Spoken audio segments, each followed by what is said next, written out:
हाँ भाई, happy morning. आज हम नीट 2027 की जर्नी की शुरुआत करने जा रहे हैं। रेडी हूँ? पक्का? फुल जोश है? ठीक, ये जोश लास्ट तक रहेगा? यस या नो? Very good. ठीक, तो मैंने कल आपको होमवर्क दिया था, हालांकि आज पहली क्लास है, बट होमवर्क करके लाए हो आप कल जो दिया था? होमवर्क ही याद नहीं? याद है क्या था कल? क्या होमवर्क दिया था? Why you want to be a doctor? किस किसने लिखा, ईमानदारी से बताना? 2 3 4 5 6 7। बस मैंने क्या बोला था कि मुझे 100% फॉलो करना आसान नहीं है। पहली क्लास से नमूना मिल गया ना। चलो, ये गलती मान ली गई है, कोई बात नहीं है। ठीक, आज ज्यादा टास्क नहीं रहेगा, मैम ने भी कम ही पढ़ाया होगा। ठीक, मैं भी थोड़ा पढ़ाऊंगा, तो आज लिख लेना, ठीक है? आज की गलती माफ। 7 तारीख के 7वें महीने की 7 तारीख के 7 बजे से तुम्हारी क्लास स्टार्ट हो गई है, तो आज से हम क्लास स्टार्ट मानते हैं। सेमिनार को हटा दो। ठीक, चलो। अब सबसे पहले भाई, जैसे मैंने कल बताई दी थी ये बातें, तो डॉक्टर बनने के लिए डॉक्टर के कैरेक्टर होना जरूरी है। फिजिक्स, केमिस्ट्री, बायोलॉजी कहीं काम नहीं आएगी। ठीक है? आप ये देखो, आप सोचते हो कि फिजिक्स, केमिस्ट्री, बायोलॉजी पढ़ने से हम डॉक्टर बन जाएंगे। नहीं, आप अपने कैरेक्टर से डॉक्टर बनेंगे। ठीक, आपने मैथमेटिक्स पढ़ा था बचपन में? मैथमेटिक्स पढ़ाया टीचर ने, कहां काम आया? लाइफ में आके पता चला, बोला 1 किलो प्याज अगर 20 रुपए का है तो 2 किलो प्याज कितने का होगा? 35 का। Mathematics fail. रियल लाइफ में कहां काम आया मैथमेटिक्स? सही है कि नहीं है? समझे या नहीं समझे? तो हो गया ना फेल आपका सब्जेक्ट। तो सब्जेक्ट काम नहीं आता, आपके कैरेक्टर्स काम आते हैं। ठीक, चलो। अब सबसे पहले, अगर आप कुछ भी काम करना चाहते हैं, कुछ भी सीखना चाहते हैं, देन स्टार्ट विद वाई। एक बुक है स्टार्ट विद वाई, वो कहती है अगर आपको कुछ भी करना या कुछ भी बनना, वाई लगा दो। आप डॉक्टर बनना चाहते हैं, वाई, क्यों बनना चाहते हो? ठीक, आप केमिस्ट्री सीखना चाहते हो, वाई, सिर्फ 180 मार्क्स के लिए। अगर 180 मार्क्स के लिए सीखने आए हो तो 180 मार्क्स कभी नहीं आएंगे। अगर आप केमिस्ट्री को सीखने आए हो, इसका क्या यूज है, क्या एप्लीकेशंस है, कैसे हमारे लाइफ में चेंजेस ला रही है, देन डेफिनेटली आप केमिस्ट्री में 180 स्कोर कर पाएंगे। तो आज से हमें केमिस्ट्री पढ़ना नहीं है, क्या करना है? सीखना है। ठीक, अब आप बताओ मुझे, लाइफ में केमिस्ट्री का यूज कहां कहां है? बताओ। मेडिसिन में, वेरी गुड, ये तो मोस्ट इंपोर्टेंट यूज है आपके फील्ड के लिए।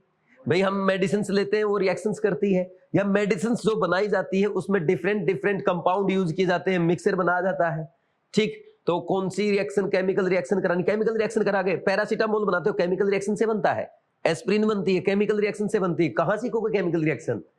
केमिस्ट्री में। तो आपके मेडिकल फील्ड में बहुत जरूरी है। आपको बायो की नॉलेज है, आपने डायग्नोसिस भी करना आता है, लेकिन आपको ये नहीं पता कि इसको मेडिसिन कौन सी देनी है। आपको एंटीबायोटिक, एंटीपायरेटिक, एंटी इन्फ्लेमेटरी, इन सब की नॉलेज ही नहीं है, वर्ड का मतलब क्या है। तो डॉक्टर कैसे बनोगे? और कौन से मेडिसिन में कौन सा कंस्टिट्यूएंट है, उसकी क्या कैरेक्टरिस्टिक है, ये जब तक पता नहीं होगी तो आप कुछ भी दे दो, फिर फंस जाओगे। समझे या नहीं समझे? तो इसलिए डॉक्टर बनने से पहले आपको केमिस्ट्री की नॉलेज होना जरूरी है। और इसके अलावा हमारी लाइफ में कहां काम आती है? हाँ, बॉडी में रिएक्शंस होती है, वो भी एक केमिस्ट्री है। और बताओ, आप ये देखो, आपके चारों तरफ जो कुछ भी है, ये दीवार है, इसके पेंट कर रखा है, केमिकल है। हम कपड़े पहनते हैं, पॉलीमर के भी पहनते, उसके पॉलीमर के भी पहनते हैं, या आप ये वो पॉलीथीन यूज करते हो, पॉलीमर है, कहां से आया? केमिस्ट्री से आया। ठीक, ये बोतल है, प्लास्टिक, पॉलीमर है। ढक्कन, स्टील, एलॉय है, कहां से बना? केमिस्ट्री से बनाना सीखा ना, एलॉय। और बताओ, पेपर इंडस्ट्री, केमिकल प्रोसेस है। ठीक, और इसके अलावा खाना खाते हो, खाना डाइजेस्ट होता है, ये भी एक रिएक्शन है। ठीक, और बोलो, पानी पीते हो, पानी के बारे में पढ़ना है, H2O, क्या इसकी प्रॉपर्टी है, क्या इसकी कंपोजिशन है, क्या इसका स्ट्रक्चर है, किस में पढ़ोगे? केमिस्ट्री में। हर जगह केमिस्ट्री है, केमिस्ट्री के बिना लाइफ अधूरी है। तो आज से अपने को ना, जहां भी जाओ वही केमिस्ट्री देखना स्टार्ट करना है। किचन में गए, केमिस्ट्री कहां कहां किचन में ढूंढो, तब आपको केमिस्ट्री में इंटरेस्ट आएगा। और एक बार इंटरेस्ट आ गया, ये सब्जेक्ट बहुत इंटरेस्टिंग है। ठीक, और ये छोड़ दो कि एक्सेप्शन होते हैं, रटना पड़ता है, कुछ नहीं है। ऑर्गेनिक केमिस्ट्री की एक भी रिएक्शन नहीं रटेंगे, इनऑर्गेनिक में कोई एक्सेप्शन होता नहीं है। ठीक, मस्त पढ़ेंगे। फिजिकल केमिस्ट्री में कोई फॉर्मूला याद नहीं करेंगे, सिर्फ यूनिटरी मेथड से एक एक नियम पढ़ा ना छठी क्लास में।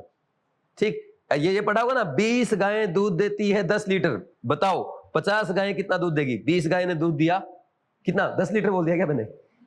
20 गायें दूध देती है 100 लीटर, एक गाय दूध देगी 100/20, 50 देगी 100/20 गुना 50। ये आता ना आपको? फेराडे लॉ टफ लगता तुम्हें? फेराडे लॉ इसी मेथड से करेंगे, यूनिटरी मेथड से। फेराडे लॉ में कोई फॉर्मूला नहीं है। ठीक, घबराने की जरूरत नहीं है। सारी केमिस्ट्री के रिएक्शन जितने भी फिजिकल के न्यूमेरिकल है ओनली यूनिटरी मेथड से। ठीक, इनऑर्गेनिक पूरी इलेक्ट्रॉनिक कॉन्फ़िगरेशन से सॉल्व करेंगे, ऑर्गेनिक कंप्लीट बस ये बॉन्ड किधर टूटेगा, इस पर्टिकुलर रिजेंट का क्या काम है, उससे हो जाएगी। कुछ भी नहीं रटना मेरी क्लास में बैठ के। ठीक है, अगर कुछ याद करना पड़े मेरे पास ऑफिस में आके पूछना। ठीक, डाउट नहीं रहना चाहिए, समझ आया? ठीक, और बाकी मुझे आपसे क्या चाहिए? Discipline plus dedication. तो आप क्या बन जाएंगे? डॉक्टर बन जाएंगे। रेगुलर क्लास में आओ, डेडिकेशन के साथ पढ़ाई करो कि कुछ भी छूट ना जाए, तो डॉक्टर बनाना मेरा काम है। मैंने आपको कल बताया था ना जाते टाइम, मेरे बाएं हाथ का काम है आपका सिलेक्शन कराना, बाएं हाथ का रियल में। बस मुझे आपसे अटेंडेंस चाहिए 100%, और 100% टेस्ट में प्रेजेंस चाहिए, और 100% होमवर्क चाहिए। बस नहीं हो रहा तो मेरे पास आओ, मैं दूंगा सॉल्यूशन। जैसे आप डॉक्टर बनेंगे ना, मैं बीमार होऊंगा तो आपके पास आऊंगा, तो आप मेरा इलाज करेंगे। ठीक, आप ह्यूमन बीइंग के डॉक्टर हैं, हम सब्जेक्ट के डॉक्टर हैं, करोगे। अब जब भी आप केमिस्ट्री पढ़ेंगे, सबसे पहले मोस्ट इंपोर्टेंट क्लास अटेंड करो, क्लास में नोट्स बनाओ। बाई चांस किसी बच्चे की नोट्स लिखने की स्पीड कम है तो जल्दबाजी नहीं करनी है, आपको पीडीएफ नोट्स मिल जाएंगे, या अमेजन पे मेरे कोटा क्लासरूम के सारे हैंड रिटन नोट्स जो मैं क्लास में तुम्हें पढ़ाऊंगा वो अमेजन पे भी अवेलेबल है, वहां से आप ऑर्डर कर सकते हैं। यहाँ नहीं रखा क्या? मैं दिखा दूंगा आपको बाद में, है ना? ठीक, वहां से ले लो। लेकिन आपको नोट्स बनाने में जल्दबाजी नहीं करनी है, समझना है तसल्ली से। नोट्स बाद में भी बन जाएंगे। आपको एक स्लाइड आपने लिखी छोड़ दो, बाद में लिख लेना दोस्त का देख के, पीडीएफ से लिख लेना, है ना? फिर इसके बाद क्या होगा?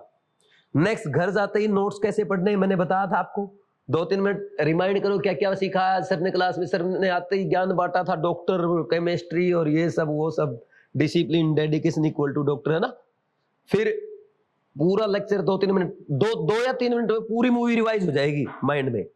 फिर 20-25 मिनट आप नोट्स ओपन करेंगे और एक एक चीज सोल्व करके देखेंगे, क्वेश्चन सोल्व करेंगे, फॉर्मूला लिख के देखेंगे, वापस नोट्स बंद, फिर 2-3 मिनट फिर रिमाइंड करेंगे। फिर क्या करेंगे? रात में सोते टाइम आज क्या सीखा केमिस्ट्री में, फिर रिवाइज करोगे। और फिर नेक्स्ट डे जब आओगे, लेक्चर 2 से पहले भी लेक्चर 1 के नोट्स रिवाइज करोगे और बाद में भी करोगे। और एक दिन के नोट्स कब तक रिवाइज करने हैं? 3 दिन तक। फिर वीकली रिवीजन, फिर 15 डेज का रिवीजन, फिर 2 वीक का रिवीजन, फिर 4 वीक का रिवीजन, फिर 12 वीक का रिवीजन, फिर 24 वीक का रिवीजन, फिर लास्ट में ईयरली रिवीजन। ठीक, यही बताया था मैंने आपको, कर लोगे ऐसे?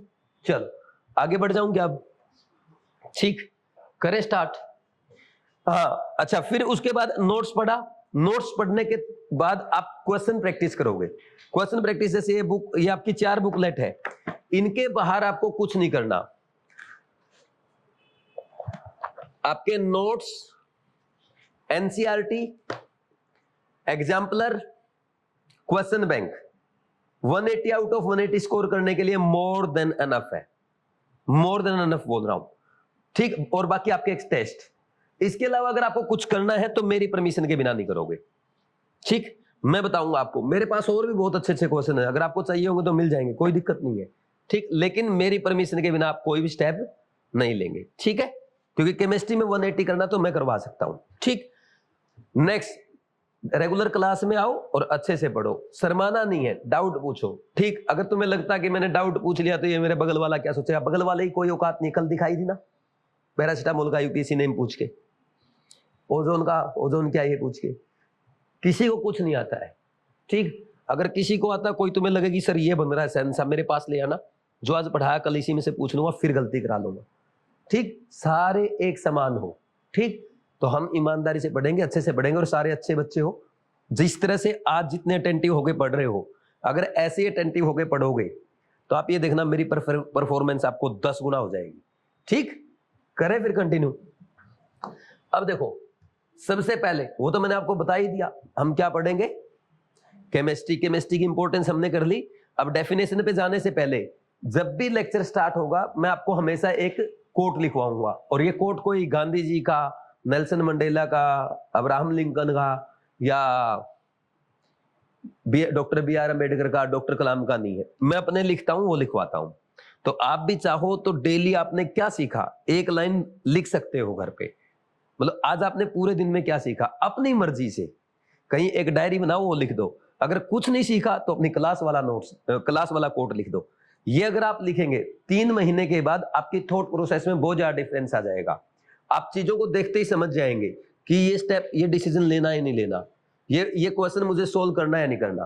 तो डेली आप अपनी तरफ से भी एक डायरी, पर्सनल डायरी बना के उसमें डेली की लर्निंग लिख सकते हो। लिखने से क्लैरिटी आती है, ठीक, डिसीजन मेकिंग स्ट्रांग होती है, ठीक है। तो आप करोगे तो आपके लिए बहुत अच्छा होगा। तो अगर आपको कभी पता चले यार आज कुछ समझ में नहीं आ रहा, तो क्लास का ही लिख दो, अपना कोट लिख दो। और ऐसा थोड़ा क्लास में मैं सिर्फ पढ़ाऊंगा, और भी तो बातें बताऊंगा, शिवाली मैम आपको बताएंगे, डीएन सर आपको बताएंगे, तो उनके लिख दो, ठीक। तो हम 3 लोग हैं, आपके लिए पूरी जी जान लगा देंगे, ठीक। बस आप फॉलो करते रहना, और जो भी टीचर से सीखते चलो वो लिखते चलना, ठीक। मैम ने कैसा पढ़ाया आज, मजा आ गया है ना। एनसीईआरटी में दम। अभी थोड़े दिन रुक जाओ आप, 10-15 दिन के बाद देखना, तुम्हें समझ में आएगा कि हमें कोचिंग के मॉड्यूल में कहाँ खोए थे। तुम्हें पता चलेगा एनसीईआरटी में कितनी पावर है, एनसीईआरटी एग्जामिनर में कितनी पावर है, ठीक। फिर आप डीएन सर से पढ़ेंगे फिजिक्स। डीएन सर आपको बताएंगे कि फिजिक्स फॉर्मूला बेस्ड सब्जेक्ट नहीं है, फिजिक्स एक स्टेप वाइज स्टेप सोल्व करने का सब्जेक्ट है। नया क्वेश्चन आ गया तो फॉर्मूला कैसे अप्लाई करोगे, ये डीएन सर आपको सिखाएंगे, ठीक है। बाकी केमिस्ट्री में मैंने आपको बता ही दिया, ठीक। तो हम पूरा डेडिकेशन के साथ आपकी पढ़ाई कराएंगे। तो स्टार्ट करते हैं टुडेज थॉट से। लिखो टुडेज थॉट, आज का विचार।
Your weakness is your strength, give it A spark. आपकी जो वीकनेस है वही आपकी स्ट्रेंथ है, बस उसको एक चिंगारी देने की जरूरत है। फॉर एग्जाम्पल, अगर आप में से किसी बच्चे की केमिस्ट्री वीक है, आप नोट कर लो केमिस्ट्री में आपके सबसे ज्यादा परसेंटेज आएंगे नीट 2027 में। किसी बच्चे की फिजिक्स वीक है, उसके फिजिक्स में सबसे अच्छे मार्क्स आएंगे। रीजन जानते हो क्या है? डर डर में उस सब्जेक्ट को हम ज्यादा टाइम दे देते हैं और वो स्ट्रोंग हो जाता है डर डर में, है ना। तो आप अपनी वीकनेस से ना घबराएं, बल्कि भरोसा रखें खुद पे कि आपकी वीकनेस ही आपकी स्ट्रेंथ बनने जा रही है। जैसे फॉर एग्जांपल, अगर मैं अपनी बात करूं, मैं बोलने में बहुत शर्माता था, मुझे बोलना ही नहीं आता था। अब आप ना कितनी बड़ी भीड़ खड़ी कर दो और मुझे टॉपिक बता दो और क्राउड बता दो कैसा है, मैं 1 घंटा 2 घंटा 3 घंटा जितनी देर बोलोगे उतनी देर स्पीच दे सकता हूं। अगर यहाँ इधर मोदी जी खड़े हैं और इधर मेरे को खड़ा कर दो, ठीक है, हो सकता है पहली बार में उनसे अच्छा नहीं बोल सकता, लेकिन उनको जितनी बार मौका मिला है इतना मौका मुझे मिलेगा तो उनसे लाख गुना अच्छा बोल दूंगा। ये मुझे अपने आप पे विश्वास है, ठीक। अब आप एक बात बताओ, मेरी सबसे बड़ी वीकनेस क्या थी? मुझे शर्म आती थी, मैं बोलता ही नहीं था। मैंने अपने बीटेक में कभी क्लास टीचर से बात तक नहीं की, और आज मैं कह रहा हूं कि प्रधानमंत्री मोदी जी अगर स्पीच देंगे मैं उनके बगल में खड़ा होकर स्पीच देने को तैयार हूं। मुझे टॉपिक और क्राउड बता दो बस कैसी है, समझे नहीं समझे। तो आपकी वीकनेस ही आपकी स्ट्रेंथ होती है, तो आपको हमेशा खुद में विश्वास रखना है, मेरी वीकनेस मेरी स्ट्रेंथ बनने जा रही है, ठीक।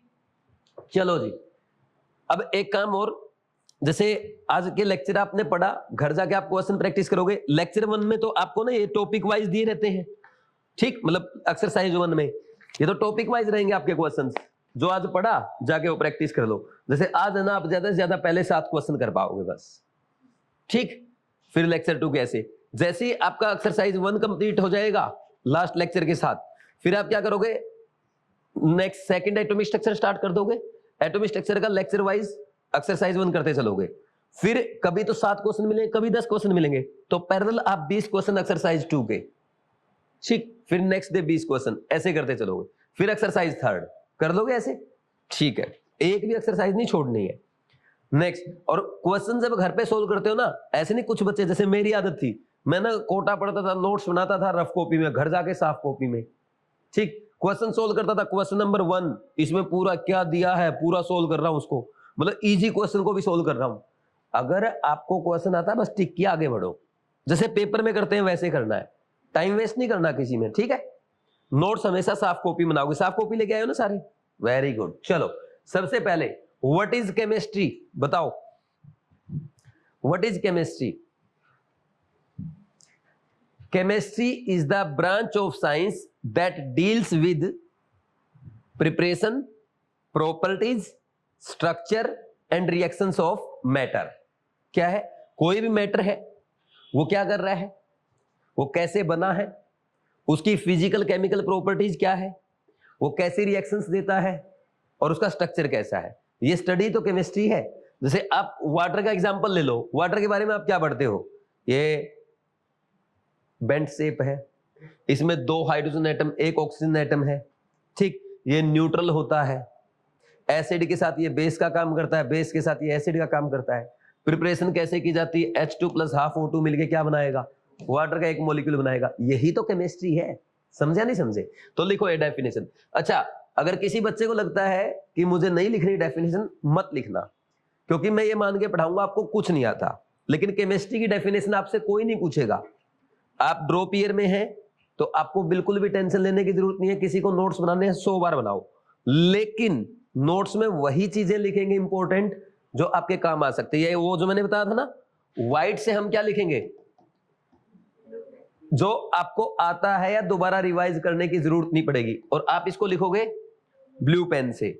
और मैं येलो से क्या लिखूंगा, येलो से वो पॉइंट्स लिखूंगा जो आप मिस्टेक कर सकते हो, जो एग्जाम में पूछे जा सकते हैं, जो आपको रिवाइज करने की जरूरत पड़ेगी, आप उनको लिखोगे ब्लैक पेन से। कभी शॉर्ट नोट्स बनाने हो ना, ये सारे उठा के एक साइड रख दो, हो गए short notes.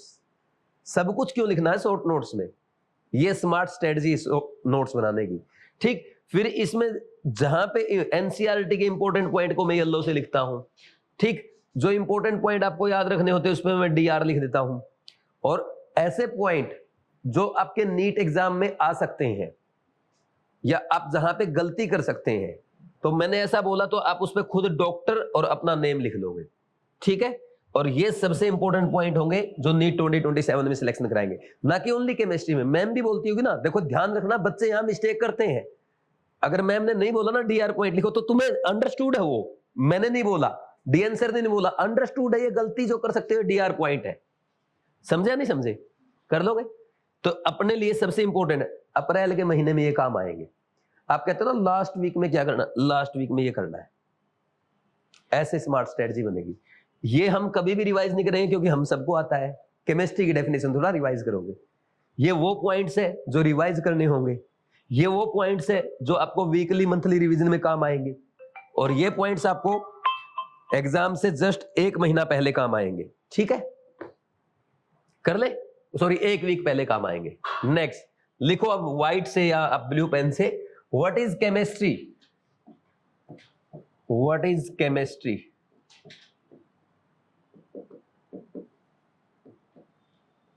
Chemistry is the branch of science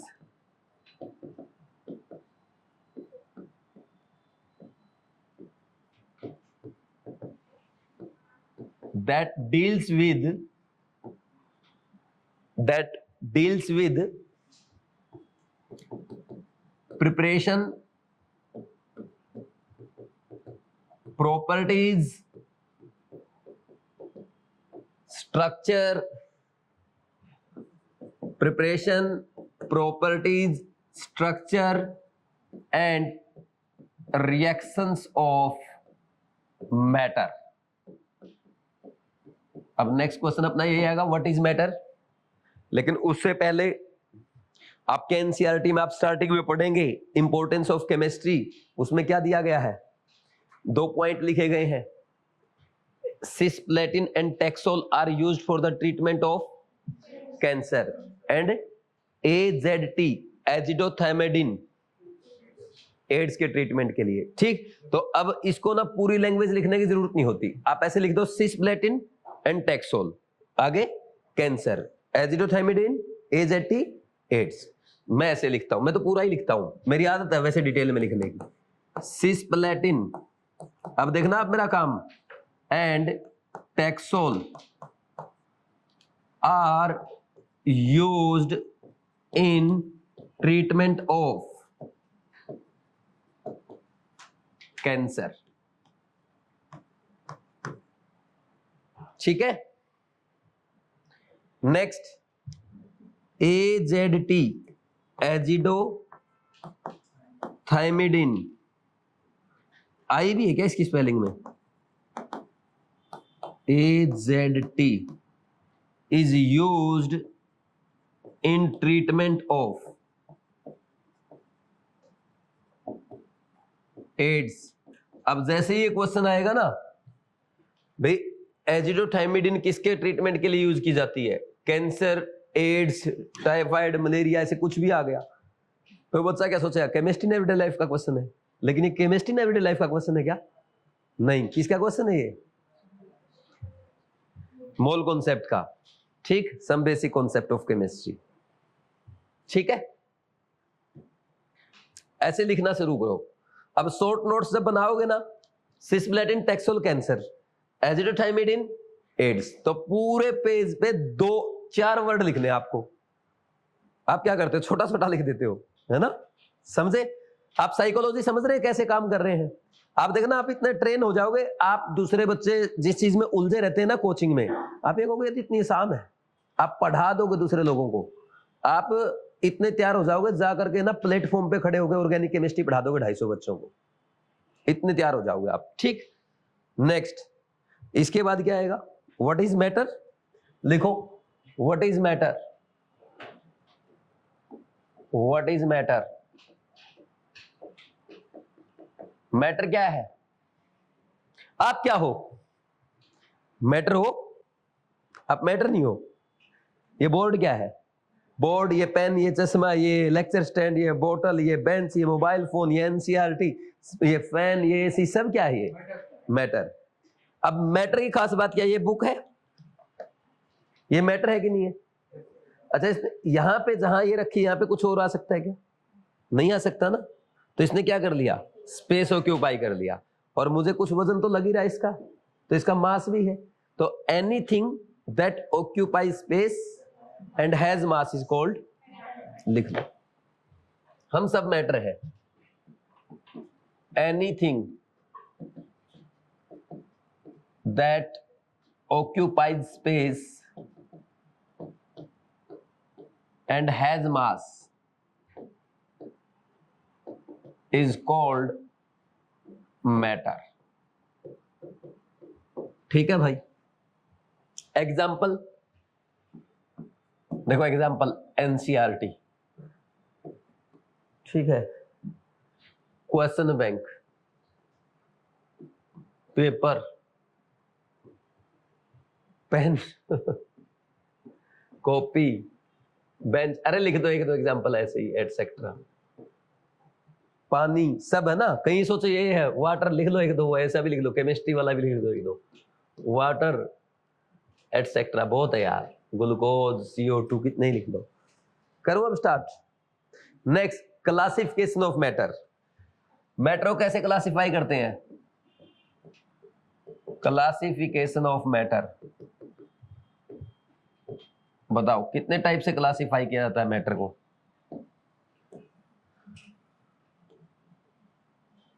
यही पढ़ना है ना, क्लासिफिकेशन ऑफ मैटर, कितने टाइप से क्लासिफाई करते हैं, 2 टाइप से। कौन सा, एक तो फिजिकल क्लासिफिकेशन और एक केमिकल क्लासिफिकेशन होता है। लो पहले सुन लो, बेशक अगर सुनना चाहो तो बाद में लिख लेना, अगर ऐसा लग रहा है भाग दौड़ हो रही है। अरे यार,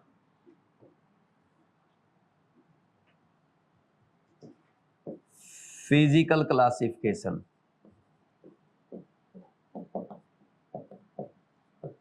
फिजिकल क्लासिफिकेशन यानी फिजिकल स्टेट पे बेस्ड, ठीक। और केमिकल क्लासिफिकेशन उसकी कंपोजिशन पे बेस्ड आ जाएगा, है ना।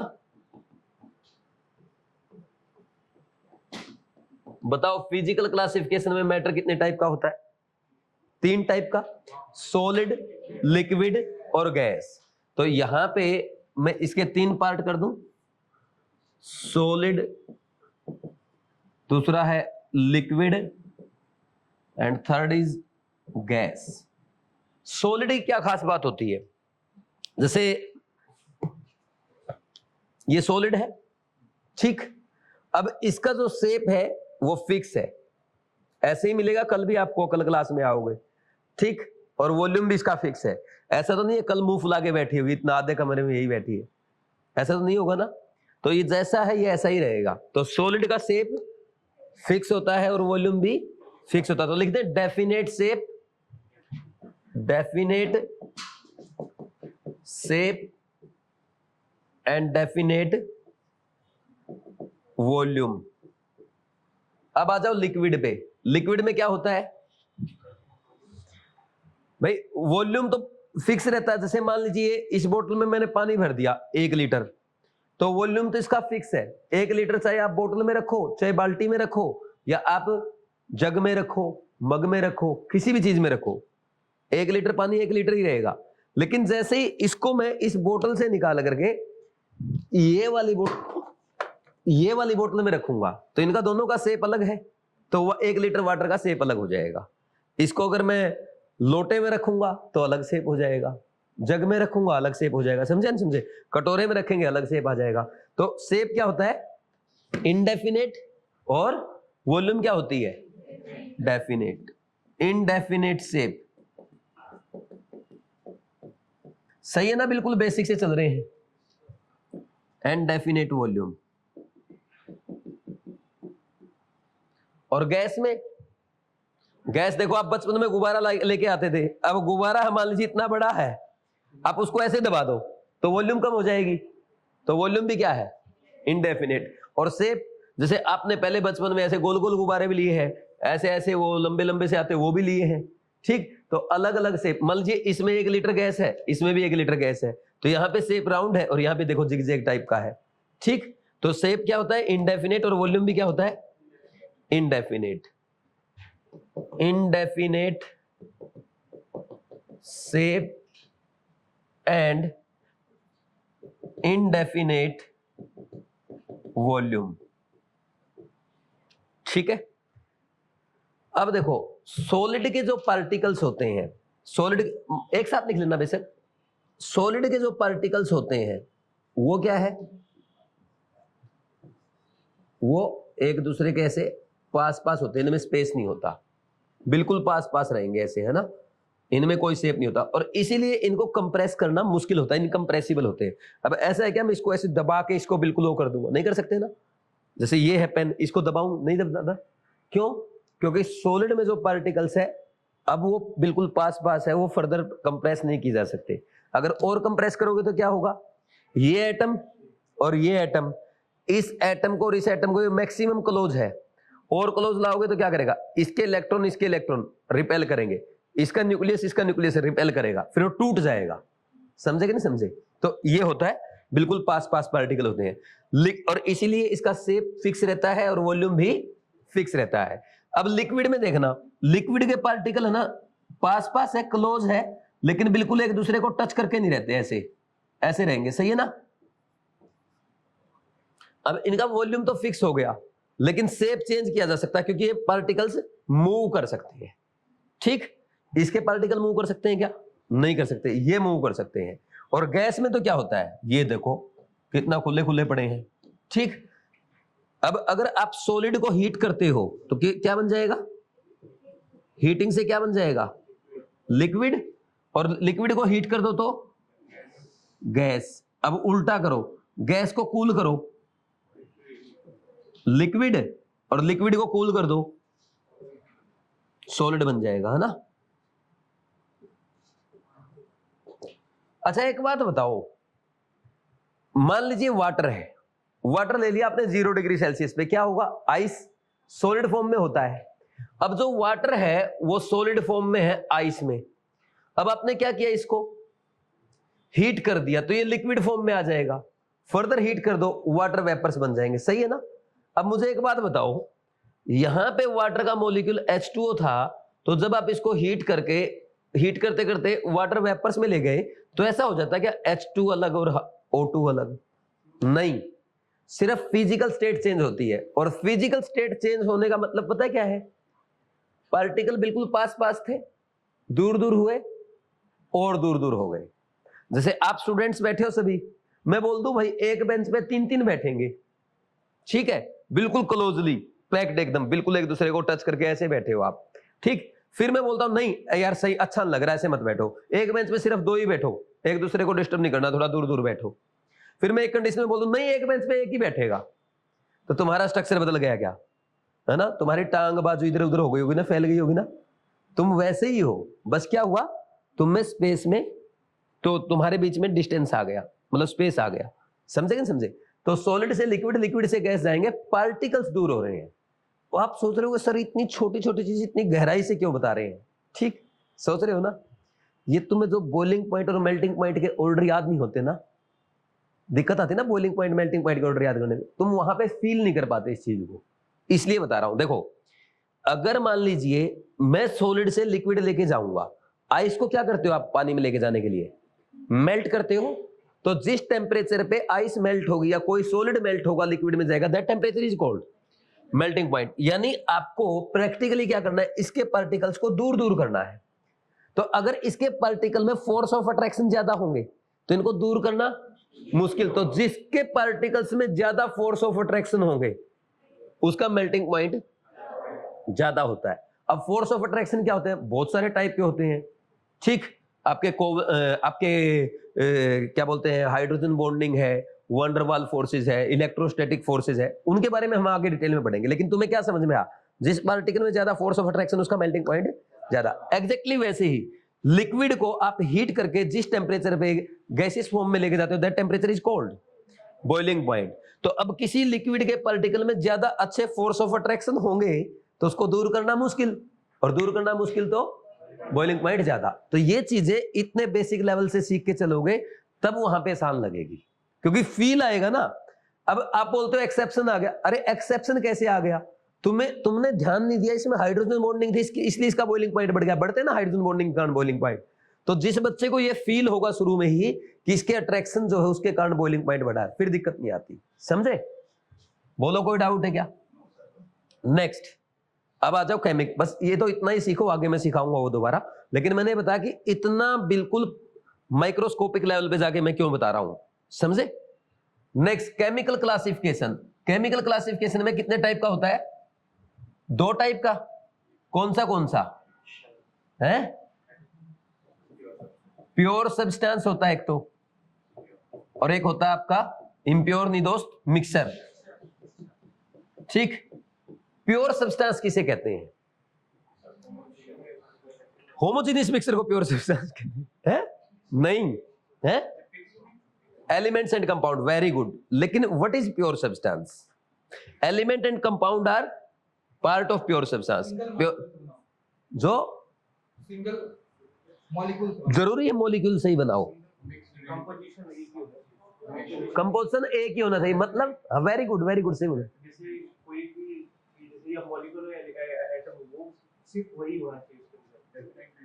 एग्जैक्ट एक्सप्लेन नहीं कर पा रहा है ना, बोल तो सही रहा हो। हाँ और कोई? Very good. कंपोजिशन फिक्स का मतलब क्या है? Definite ratio. किसने बोला? Very good. डेफिनेट रेशियो का मतलब पता क्या है? जैसे वाटर है, water is a pure substance, इसमें क्या कंपोजिशन फिक्स है, डेफिनेट रेशियो है। यानी हाइड्रोजन और वाटर का रेशियो क्या है? फिक्स है। आप अगर प्योर वाटर तो उसमें क्या फिक्स रहेगा ना, वाटर में कुछ चेंज, CO2 है, ग्लूकोज है, इनमें रेशियो फिक्स है कि नहीं है, तो दीज आर प्योर सब्सटेंस। अब आप एक काम करो, ये लिया वाटर और ग्लूकोज लिया, इनको मिला दो, ये क्या बन जाएगा, मिक्सर। अब कोई ग्लूकोज की कंसंट्रेशन कम रखता है, कोई ज्यादा रखता है, तो मिक्सर की कंपोजिशन क्या हो सकती है, चेंज हो सकती है ना, समझे कि नहीं समझे। तो यहां पे क्या बोलेंगे, composition is fix, composition is fixed. ऐसे बोलूंगा, composition of constituent particle is fixed, थोड़ा ज्यादा अच्छा लगेगा ना, composition of constituent particles is fixed, पहला पॉइंट। जैसे H2O, वाटर कहीं से भी ले आओ, वो 2:1 के रेशियो में है, हाइड्रोजन और ऑक्सीजन का आइटम, ठीक है। ग्लूकोज में 6 कार्बन 12 हाइड्रोजन और 6 ऑक्सीजन मिलेंगे, सही है, समझ आया कि नहीं आप। अब मिक्सर जो होता है, इसमें composition of constituent particles, composition of constant particles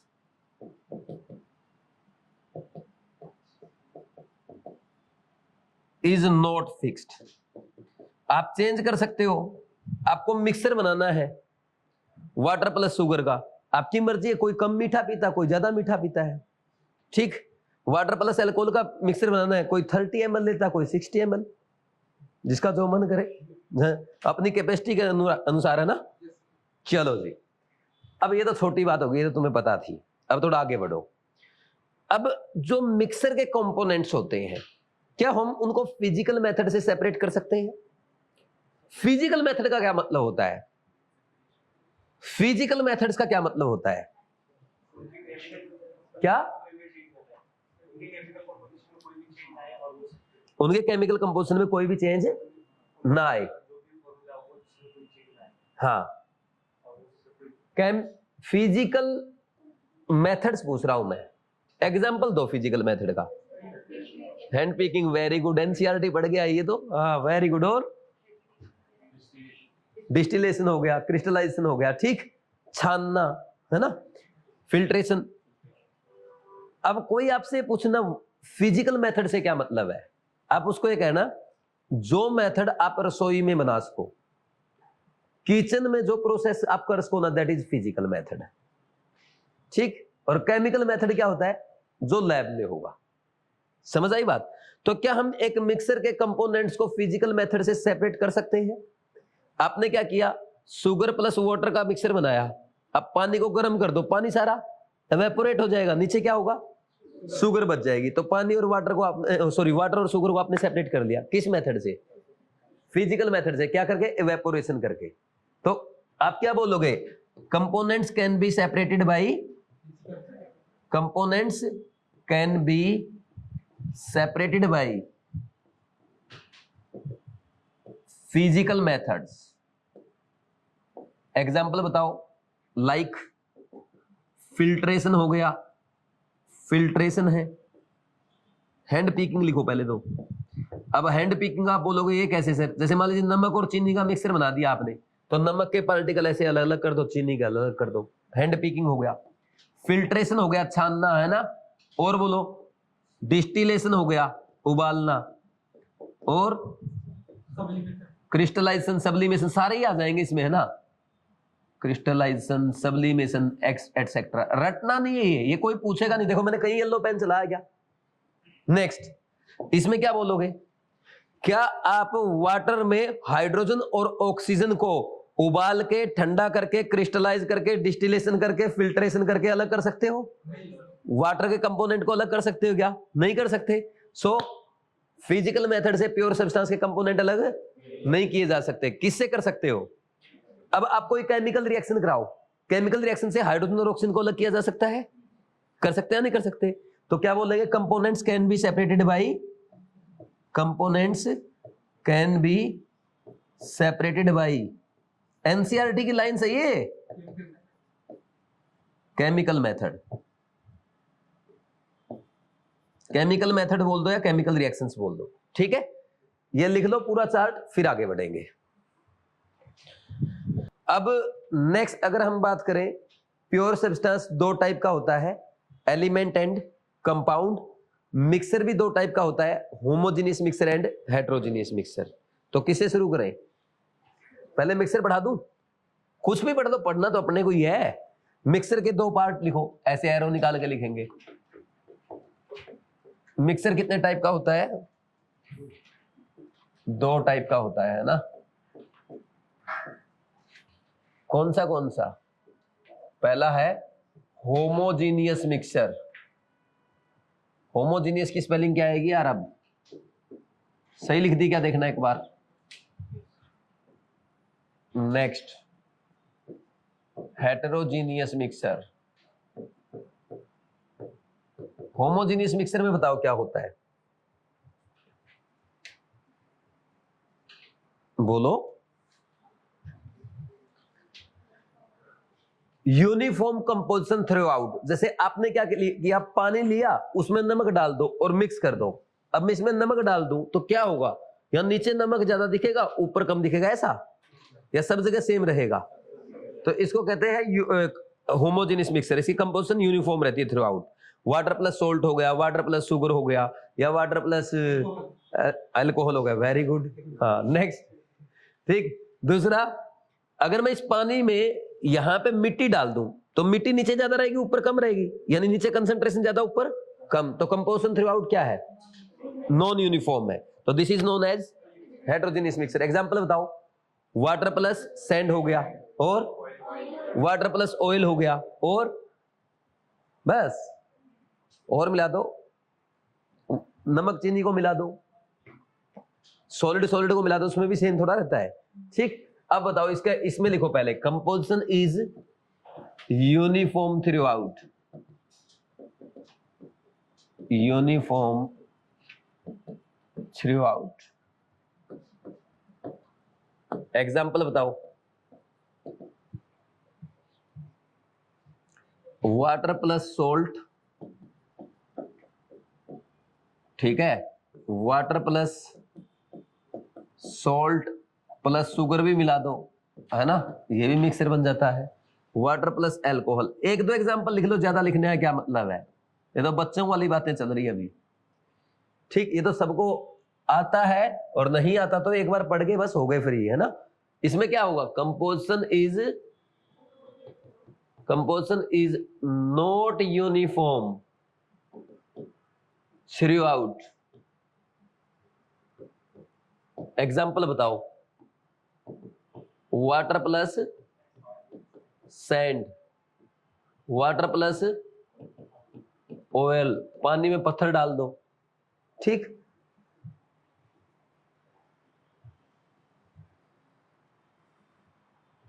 और मिक्सर के कंपोनेंट आप फिजिकल मेथड से सेपरेट कर सकते हो। ठीक। ये आपने पीछे लिख लिया, दोबारा लिखवाऊं क्या?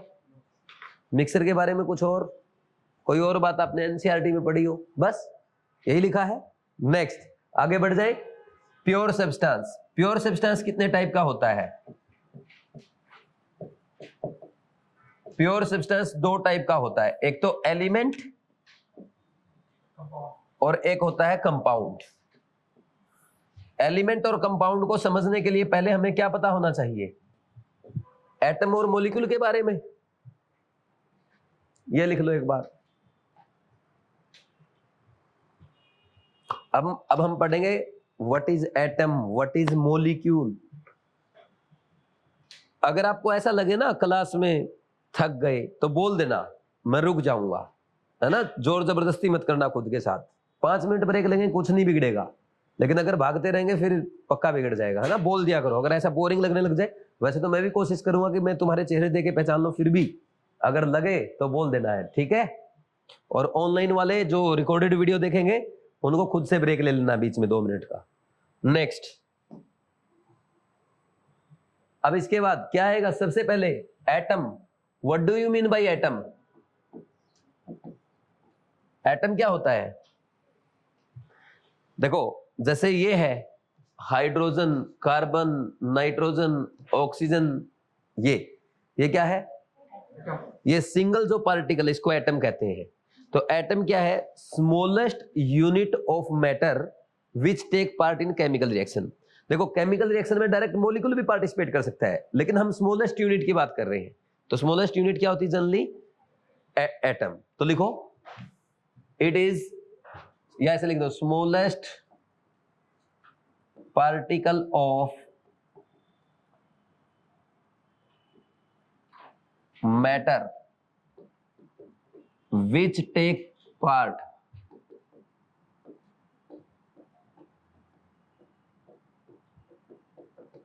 in chemical reaction is called atom। Example बताओ।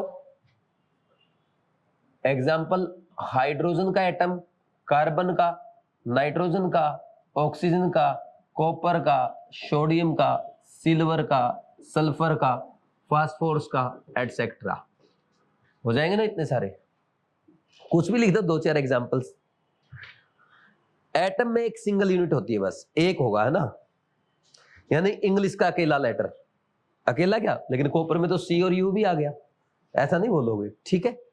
Next, molecule. What do you mean by molecule? Molecule में क्या होता है? एक से ज्यादा एटम्स होंगे, 2 or more atom, which may be same or different. ठीक, जैसे H2 मॉलिक्यूल है क्या? O2 मॉलिक्यूल है, ठीक, N2, O3, S8, carbon 60, all these are molecules made up of same type of atom, so they are homoatomic molecule। क्या है ये?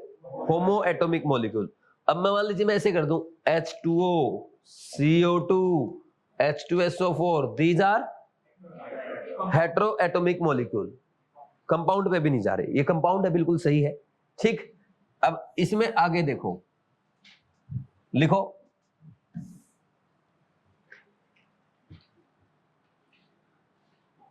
molecule, a molecule is made up of 2 or more atoms, which may be same or different। जो same भी हो सकता है और अलग भी हो सकता है। तो पहले आप एग्जांपल लिखेंगे कौन से, जिसमें सेम आएगा, बताओ। H2 लिख लिया सबने? लिखा? A molecule is made up of 2 or more atoms which may be same or different। Speed ज्यादा तो नहीं है बोलने की? चलो, डेफिनेशन हो गई। एग्जांपल लिखो मेरे साथ साथ, H2, N2, Cl2, F2Cl2, कितने लिख दो यार? F2Cl2, O2, O3, P4, S8, carbon 60, these are etcetera, है ना? These are homo atomic molecules, यानी सेम टाइप के एटम से बना है, ठीक। होमो एटॉमिक मॉलिक्यूल्स के एग्जांपल हो गए H2N2, F2Cl2, O2, O3, P4, S8, carbon 60। Carbon 60 में 60 कार्बन एटम है, सारे एक ही टाइप के तो है। नेक्स्ट, और बताओ, अब इधर आ जाओ।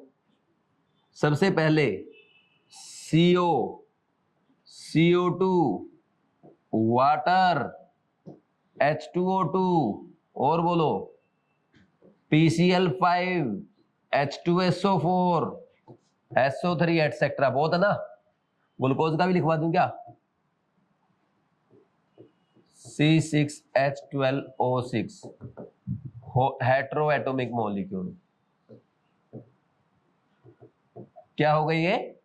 डिफरेंट टाइप के हो गए। यानी मॉलिक्यूल तो सीधा सा एक फंडा है, उसमें एक से ज्यादा एटम होने चाहिए, सेम हो या डिफरेंट, उससे मतलब ही नहीं है, ठीक। नेक्स्ट, लिख ले एग्जांपल। हाँ लिख लो, लिख लो, तुम्हारे मन में जो आया वो लिख लिया करो, जरूरी नहीं H2SO4 लिखो, तुम H2SO3 लिख दो, तुम HClO4 लिख दो, कैल्शियम कार्बोनेट लिख दो, जो मन करे, है ना। Next, element. क्या होता है एलिमेंट, बताओ?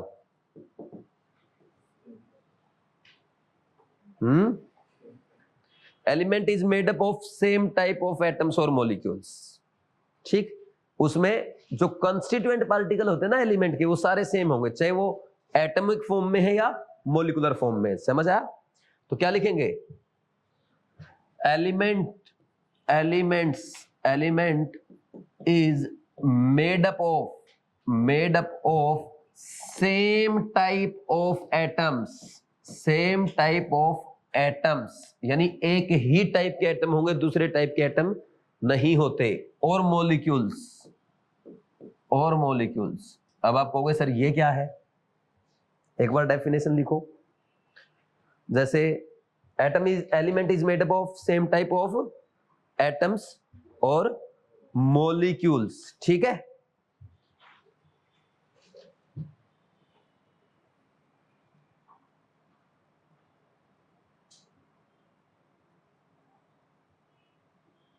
लिखा सभी ने? एग्जाम्पल बताओ।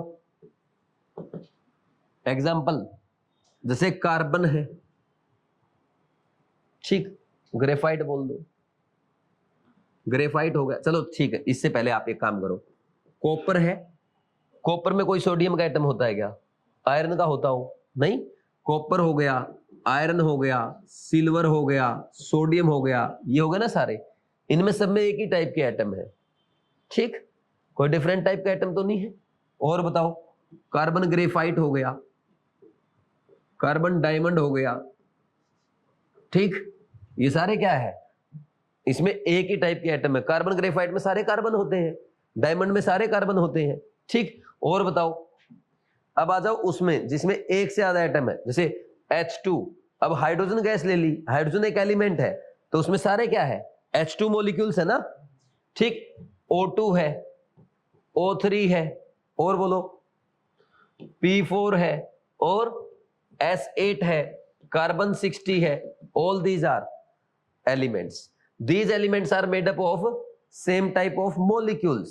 These elements are made up of same type of atoms. बोलो कोई डाउट है क्या? ठीक, कर लोगे?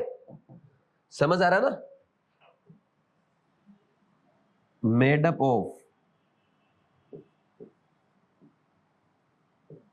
same atom। लिखवाऊं क्या नीचे, या समझ जाओगे? समझ जाओगे, लिखवाऊं बार बार?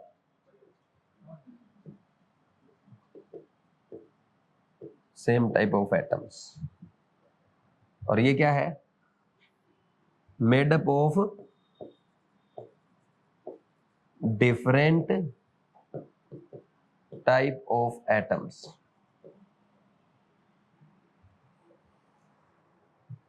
अरे made up of same type of molecules आएगा यार, क्या लिख दिया मैंने?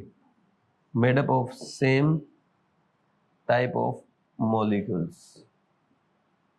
वैसे तो अगर आप सिर्फ ये बोल दो ना कि एक ही टाइप के एटम होते हैं, देखो कॉपर में सारे कॉपर है, अब यहाँ पे हाइड्रोजन में सारे हाइड्रोजन है, ऑक्सीजन में सारे ऑक्सीजन है, ओजोन में ऑक्सीजन है, लेकिन एनसीईआरटी ऐसे लिखती है सेम टाइप ऑफ एटम और मॉलिक्यूल। कल पता चला मॉलिक्यूल लिखा आ गया तो आप बोलोगे सर ने तो एटम लिखवा था सिर्फ। ठीक, नेक्स्ट कंपाउंड। कंपाउंड बताओ क्या होता है? Made up of different type of atom. Compound एक मॉलिक्यूल होता है। कंपाउंड को अगर मैं शुद्ध भाषा में हेटेरोएटॉमिक मॉलिक्यूल बोल दूं तो सही है ना? आसान है ना? तो क्या लिखोगे? Compound is made up of different type of atoms.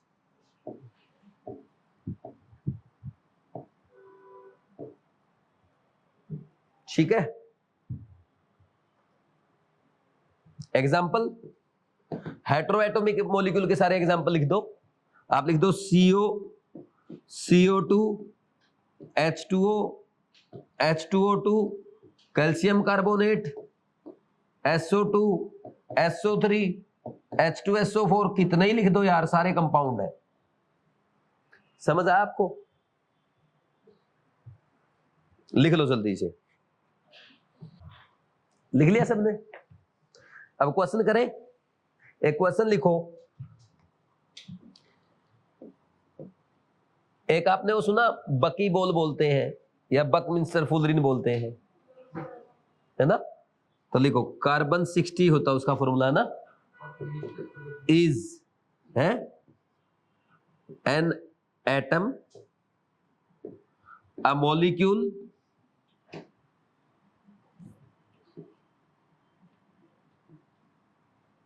तीसरा an element, fourth a compound. बताओ क्या आंसर आया? एक से ज्यादा एटम है तो ये मॉलिक्यूल है, क्या इसमें सेम टाइप के एटम है तो ये एलिमेंट भी है। सही है ना? आंसर क्या आया?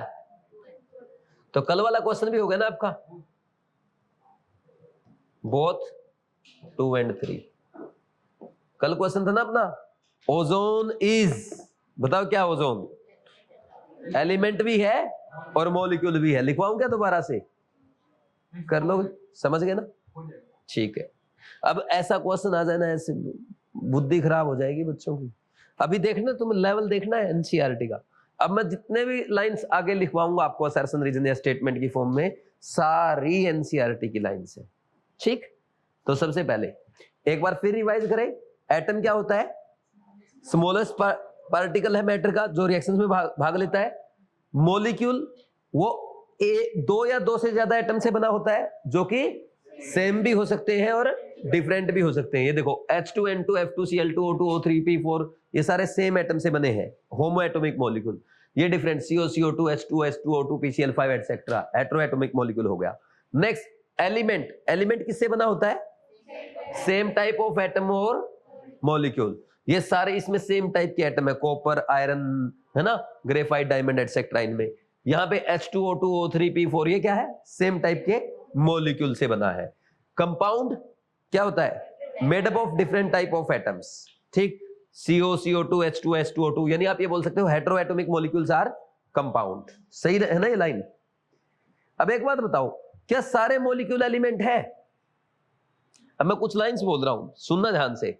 All molecules are elements, wrong है ना? अब यही तो स्टेटमेंट आएंगी पेपर में। ऑल मॉलिक्यूल्स आर कंपाउंड, नहीं? ठीक है, अब सुनना, all elements are molecule. Sodium molecule है क्या? फंस गए ना? ये है मॉलिक्यूल्स। तो element is made up of same type of atoms और मॉलिक्यूल्स। तो सभी एलिमेंट मॉलिक्यूल कैसे हुआ? समझा नहीं समझे? समझा? Next, all compounds are molecule. सही है ये तो मस्त है ना? आप ये देखो ना, एटम मॉलिक्यूल पे फंसाया जा सकता है। दोबारा बोलूं सारी लाइनें, all molecules are elements, wrong है। All molecules are compound, all molecules are compound. ये मॉलिक्यूल्स कंपाउंड है क्या जो सेम टाइप के एटम से बने हैं? All compounds are molecule because all compounds are, ये हेटेरो मॉलिक्यूल तो है, हेटेरो एटॉमिक मॉलिक्यूल ही तो है, नहीं? तो बस एक ही स्टेटमेंट सही जाएगी, ऑल कंपाउंड्स आर मॉलिक्यूल। बस एक ही स्टेटमेंट सही जाएगी और कोई सही नहीं जा रही। ठीक है, और वो मैंने ब्रैकेट में लिख दिया येलो से, ताकि ध्यान दो तुम इस बात पे। समझ आ? नेक्स्ट आगे बढ़ जाए। अब इसके बाद क्या आएगा? कुछ क्वेश्चंस लिखवा रहा हूं मैं आपको डायरेक्ट एनसीईआरटी से। लिखो, पहला स्टेटमेंट वाला क्वेश्चन है, स्टेटमेंट वन। स्टेटमेंट वन आते हैं ना, atoms of different elements are different, atoms of different elements are different. Statement two, statement two क्या दिया है? Elements are made up of same type of atoms or molecule. Elements are made up of same type of atoms और molecules. एक statement हुई, ठीक है, sorry दो, एक क्वेश्चन हुआ, कर लिया किसी ने, ठीक है। हाँ दीपक, ये दीपक नाम, तेरा क्या नाम है? सौरभ, बता देगा, बता। पहले स्टेटमेंट सही है, गलत है या सही है? एक सेकंड, कुछ भी टेंशन मत ले, सुनो सुनो। आप लोग पता क्या करते हो, किसी भी स्टेटमेंट को पढ़ के और आप उसका ना उत्तर ऐसे घूर के देने की कोशिश करते हो, ये सबसे गलत बात आपकी, ठीक। घूरना नहीं, उसको समझना है। उसने क्या बोला, atoms of different element. Different element बताओ कौन है? H2 और O2 डिफरेंट है कि नहीं है? डिफरेंट। ये हाइड्रोजन का एटम है छोटा सा, ये ऑक्सीजन का एटम है, तो क्या हुआ, दोनों डिफरेंट एलिमेंट के एटम क्या हुए? बता स्टेटमेंट सही है गलत? सही हो गई ना? समझे कि नहीं? एग्जाम्पल से जितनी चीजें समझोगे उतनी चीजें याद रहेगी। तुम क्या करते हो, स्टेटमेंट को रटने की कोशिश करते हो, नहीं, एग्जाम्पल बनाओ अपने दिमाग में। तुम 3 एग्जाम्पल एटम के, 3 एग्जाम्पल मॉलिक्यूल के, 3 एग्जाम्पल फिक्स एलिमेंट के, 3 एग्जाम्पल कंपाउंड के दिमाग में रखो, डेफिनेशन मत याद करो, ठीक है। तो ये अलग हो गया ना, बोलो। ये हाइड्रोजन का एटम है ना, ये आपका ऑक्सीजन का एटम है या नाइट्रोजन का एटम है, ये आपका कॉपर का एटम है, तो डिफरेंट हुए कि नहीं हुए? तो ये स्टेटमेंट सही है। दूसरी, elements are made up of same type of atom और मॉलिक्यूल, ठीक। तो both statement 1 and 2 are correct. Statement 1 correct है, स्टेटमेंट 2 भी करेक्ट है। और करते हैं, देखो लिखो, assertion glucose is a pure substance. Glucose is a pure substance, assertion है। पहला क्वेश्चन हो गया। दूसरा क्वेश्चन कर रहे हैं, glucose is a pure substance, reason लिखूं, ratio in glucose ratio of carbon, hydrogen and oxygen is fixed. एक सेकंड मैं पूछूंगा, पहले आप कर लो सोल्व, पहले आप लोग सोल्व कर लो।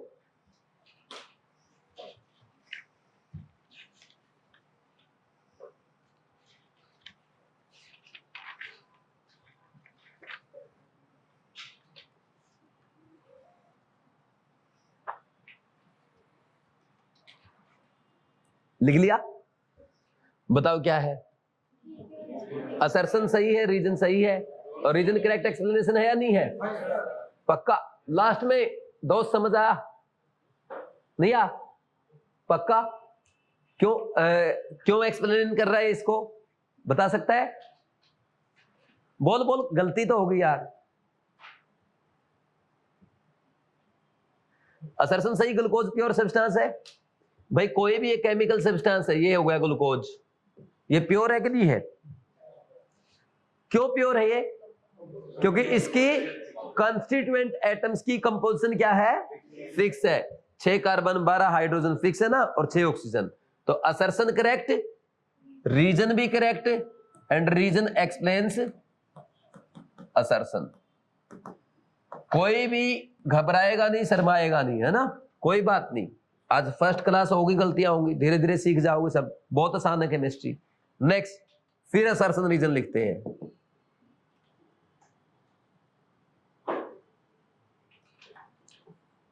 ओजोन इज एन एलिमेंट,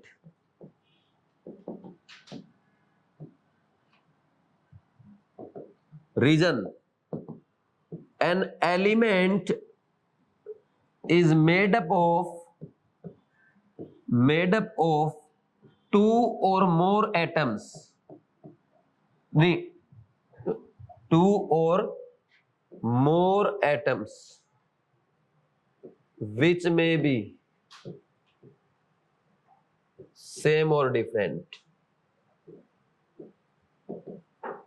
बताओ भाई, असर्शन करेक्ट है, रीजन गलत है, सही है कि नहीं है? अच्छा था, बढ़िया है। आगे बढ़ जाए। अब मैं ऐसे बोल दूं तो अगर ये काट के यहां लिख दूं एलिमेंट, आप बताओ। ओजोन इज सॉरी, अरे यार, ओजोन इज ए मॉलिक्यूल, और फिर नीचे लिख दूं a molecule is made up of 2 or more atom which may be same or different. Correct explanation भी है, होगा ना, समझ आया ना, ठीक। और मैं यहां पे ऐसा लिख दूं, ऊपर लिख दूं ओजोन इज ए मॉलिक्यूल, और नीचे a molecule is made up of same type of atoms और मॉलिक्यूल्स। रीजन रॉन्ग हो जाएगा, समझे ना, सही है। अब असर्शन रीजन एक और एक बढ़िया सा असर्शन कराता हूं आपको। अब थोड़ा सा लेवल बढ़ाएं, लिखो the constituent of a compound cantt be separated into simpler substance. The constituent of a compound, the constituents of a compound can't be separated into simpler substance बोला क्या मैंने? The constituent of a, हाँ, simpler में E R आएगा या A R आएगा? Simpler substances by physical methods. अभी और भी है, by physical methods they can be separated by chemical methods. Assertion reason भी लिखो। Properties of compound is different from its constituent elements. Reason, properties of a compound is different from its different from its constituent elements। चलो जी, करो एक question fast. ठीक, कौन बताएगा? बताओ भाई। अच्छा बताओ, असर्शन करेक्ट है या इनकरेक्ट? असर्शन करेक्ट है, इसमें किसी को कोई डाउट? एक सेकंड, लिख रहे हैं कुछ लोग, लिख लो एक बार लिख लो। बोल दिया करो, मैं रुक जाऊंगा। और बाई चांस अगर आपका छूट जाए ना, अगर मैं देखो, मैं अगर कुछ भी यहां पे आपको एक्सप्लेन कर रहा हूं उसी टाइम रुक जाओ, क्योंकि नोट्स ये रहे ना आपके, ये नोट्स रहे, ठीक। ये क्लास 11th के, क्लास 12th के भी अमेजन पे अवेलेबल है, आप मंगवाओ और इससे पढ़ो। यही पढ़ा रहा हूं मैं डायरेक्ट आपके सामने, मैंने असर्शन रीजन इसी से लिखा है, और यही मोस्ट ऑफ 99% नोट्स यही चलेंगे लगभग। कुछ क्वेश्चन से एक दो नए चेंज हो जाएंगे, अच्छे लेवल के आ जाएंगे, बस ये डिफरेंस आएगा। तो अगर आपको नोट्स ही चाहिए तो ये ले लो ना, ठीक, या मैं पीडीएफ प्रोवाइड करूंगा। समझना इंपॉर्टेंट है, ठीक है, क्योंकि अगर नोट्स तो आपको दोस्त की भी कॉपी कर लोगे, समझ नहीं आया तो फिर क्या करोगे, ठीक। चलो, असर्शन क्या है? The constituent of a compound can't be separated into simpler substance by physical method. क्या आप वाटर का जो मॉलिक्यूल है, ये वाटर का मॉलिक्यूल है, वाटर का मॉलिक्यूल मान लीजिए लिक्विड है, क्या आप इसको हाइड्रोजन और गैस में गर्म करके तोड़ सकते हो? नहीं। क्या होगा? H2O ही रहेगा, मॉलिक्यूल ही रहेगा, बस दूर हो जाएगा। आप पास बैठे थे, मैंने दूर बिठा दिया, लड़के का लड़की बन गया क्या? या लड़के का हाथ अलग हो गया, पैर अलग हो गया, ऐसा हुआ क्या? आपकी पूरी कंपोजिशन अभी भी वही है, बस आप क्या हो गए, एक दूसरे से सेपरेट हो गए, दूर बिठा दिया, ठीक। तो ये पार्टिकल ऐसे पास थे, इनको दूर कर दिया आपने, यही तो हुआ।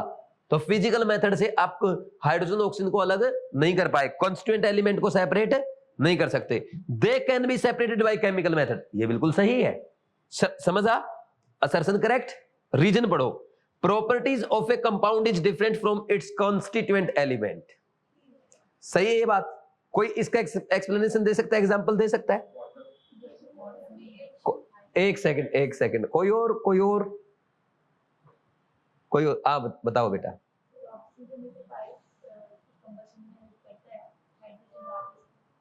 हाइड्रोजन फ्यूल है बिल्कुल, और वाटर समझे आप?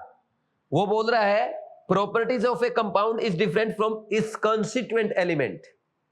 आप ये बताओ वाटर के कंस्टिट्यूएंट एलिमेंट कौन सा है? Hydrogen and oxygen. हाइड्रोजन क्या है? कंबस्टाइल है। एक्सप्लोसिव मतलब एक्सप्लोसिव वो है, जब उसको कंबसन करते हैं एकदम धमाका होता है ना, हाइड्रोजन बम बनाते हैं, एकदम धमाका होता है। हाइड्रोजन एक फ्यूल है जो जलता है, और फ्यूल के जलने के लिए क्या चाहिए? ऑक्सीजन चाहिए। हाइड्रोजन और ऑक्सीजन जल के क्या बनाते हैं? पानी बनाते हैं। और पानी किस काम आता है? आग बुझाने का काम आता है। ये एग्जांपल एनसीईआरटी में है। कितना बढ़िया एग्जांपल दे रखा है। दोबारा बताऊं, properties of a compound is different from its constituent element. कैसे? बोलो भाई, वाटर है, वाटर के कंस्टिट्यूएंट एलिमेंट क्या है? Hydrogen and oxygen. हाइड्रोजन एक हाइड्रोजन क्या है? फ्यूल है। हाइड्रोजन का कंबसन हो सकता है, ठीक, और कंबसन के लिए ऑक्सीजन चाहिए है, और इन दोनों से मिलके बना वाटर। वाटर क्या आता है? आग बुझाने का काम आता है। हाइड्रोजन जलता है ऑक्सीजन की हेल्प से, और इन दोनों को आग बुझाता है, जो इनसे बना कंपाउंड वाटर। ये एनसीईआरटी का इंटेक्स्ट एग्जांपल है। ओ सॉरी, एनसीईआरटी की थ्योरी में रीजन सही है। अब ये बताओ रीजन करेक्ट एक्सप्लेन कर रहा है या नहीं कर रहा? नहीं कर।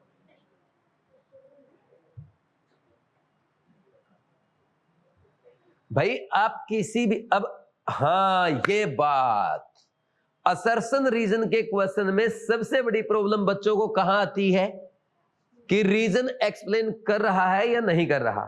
ठीक, अब कैसे करना है? आप हमेशा जब भी असर्शन रीजन का क्वेश्चन पढ़ेंगे, सबसे पहले दोनों स्टेटमेंट को असर्शन रीजन मत पढ़ो, this is statement 1, this is 2, ऐसे पढ़ोगे। आपको 50% क्वेश्चंस में डाउट आता है जिसमें करेक्ट एक्सप्लेनेशन है या नहीं वहां पे। बस तो पहले आपने पढ़ लिया, अगर एक इनकरेक्ट है या दोनों इनकरेक्ट है तो समस्या ही खत्म होगी, डर ही नहीं लगता अब तो। अगर दोनों करेक्ट होगी तब प्रॉब्लम आती है। तो फिर उस केस में पता क्या क्या करो, फिर असर्शन को दोबारा पढ़ो। अब आपने दोबारा पढ़ा, अब मान लीजिए असर्शन सही है, तो अब आप असर्शन सही होने के कारण सोचोगे। कितने रीजंस है? 1 2 3 4 रीजन हो सकते हैं आपके माइंड में आए। अब जो रीजंस आपके माइंड में आए, क्या उनमें से कोई भी रीजन या उससे रिलेटेड रीजन रीजन वाली स्टेटमेंट में लिखा है? अगर लिखा है then it is correct explanation, otherwise नहीं है। समझा नहीं समझे? इस अप्रोच से क्वेश्चन करना कभी भी गलत नहीं होगा। कोई डाउट कर दो? पक्का? आगे बढ़ जाए। दोबारा बोलूं? दोबारा बोलूं? ठीक, अब देखो यहां पे ये जो असर्शन है, इसका ये सही क्यों है बताओ? Constituent of a compound can't be separated into simpler substance by physical method. क्यों नहीं उनको सेपरेट किया जा सकता? क्योंकि फिजिकल मेथड से आप फिजिकल स्टेट चेंज कर सकते हो। कंपोनेंट्स को अलग थोड़ा कर दोगे। वाटर को आप गर्म करो, आइस गर्म करोगे, क्या बन जाएगा? गैस बन जाएगा। अब ये वाटर के मॉलिक्यूल थे, H2O मॉलिक्यूल, H2O मॉलिक्यूल, आपने इनको दूर दूर कर दिया, अरे स्पेस ही तो बढ़ा, अलग थोड़ा हो गए। सही समझ आ गया? तो आप फिजिकल मेथड से सिर्फ फिजिकल स्टेट में चेंज ला सकते हो, ठीक, या पार्टिकल्स को अलग अलग कर सकते, मतलब आप उसके मॉलिक्यूल को अलग अलग कर सकते हो। आप कंस्टिट्यूएंट एलिमेंट अलग नहीं कर सकते, वो आपको केमिकल रिएक्शन ही करानी पड़ेगी। क्योंकि बना कैसे वाटर? H2 ने और O2 ने कोई फिजिकल प्रोसेस की क्या? H2 ने और O2 ने केमिकल रिएक्शन की, तब वाटर कंपाउंड बना। तो कंपाउंड के कंस्टिट्यूएंट कैसे सेपरेट होंगे? ये प्रोसेस H2 एंड O2 मिलके H2 बना रही है, क्या है? केमिकल प्रोसेस है। रिवर्स करना है, क्या करना पड़ेगा? फिजिकल प्रोसेस से केमिकल प्रोसेस से। ऐसा कुछ सेकंड स्टेटमेंट में लिखा है क्या? नहीं लिखा। तो करेक्ट एक्सप्लेनेशन है या नहीं है? नहीं है। Reason doesn't explain assertion. बोलो कोई डाउट है क्या? लिख लो भाई। अब मुझे ये बताओ और पढ़ाऊं या आज के लिए इतना काफी है? बोलो। अब मोल कॉन्सेप्ट शुरू करूंगा, लिख लो एक बार। क्या बोला? फर्स्ट वाला क्वेश्चन दोबारा एक्सप्लेन करूं? फर्स्ट वाला देखो, atoms of different elements are different.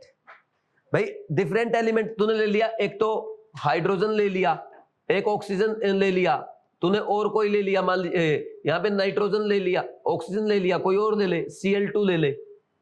अब इसमें तो हाइड्रोजन एटम है ना, छोटू सा होता है, ये छोटा सा, ये ऑक्सीजन एटम बड़ा होता है इससे, और क्लोरीन इससे भी बड़ा होता है।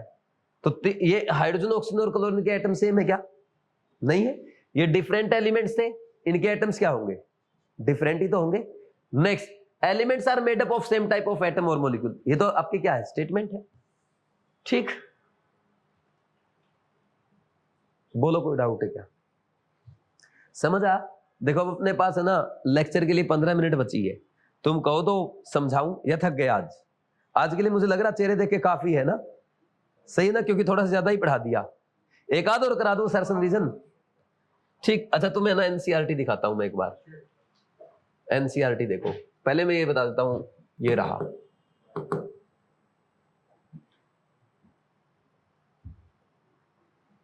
ये आपका चैप्टर है।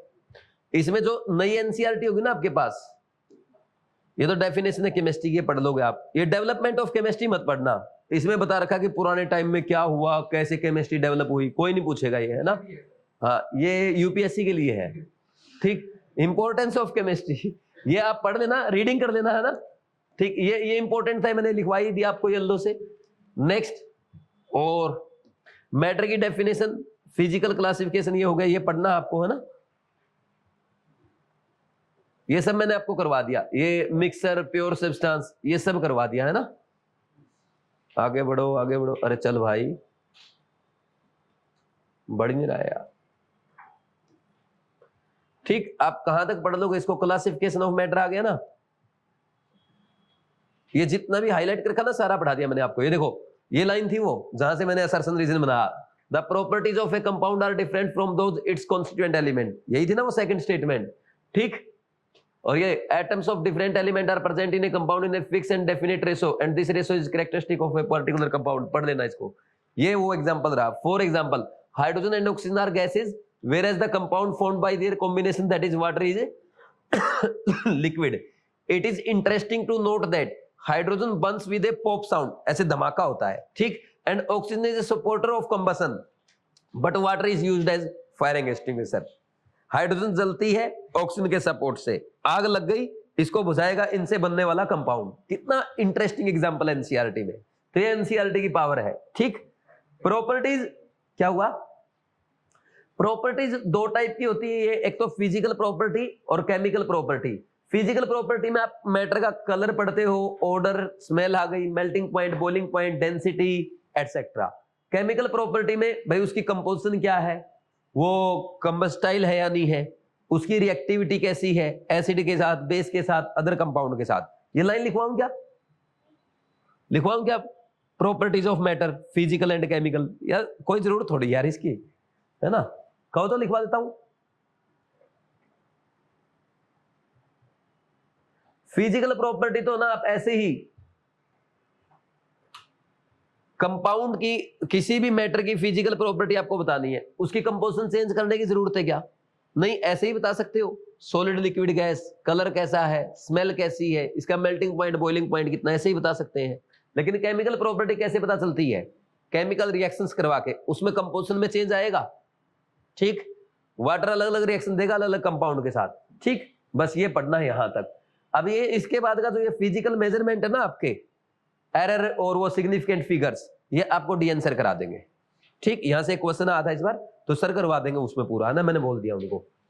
ठीक, बोलो कर लोगे ना? ये पार्ट मत पढ़ना, बस यहीं तक पढ़ना आपको।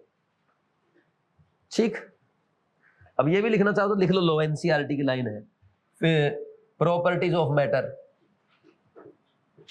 और तो कोई क्वेश्चन मेरे दिमाग में आ नहीं रहा, या क्वेश्चन कराऊं और क्वेश्चन क्या कराऊं यार, है क्या क्वेश्चन कराऊं बताओ आप। दिमाग में आ रहा है।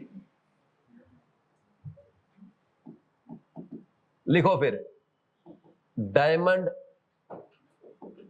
Is a compound. Reason, compound is made up of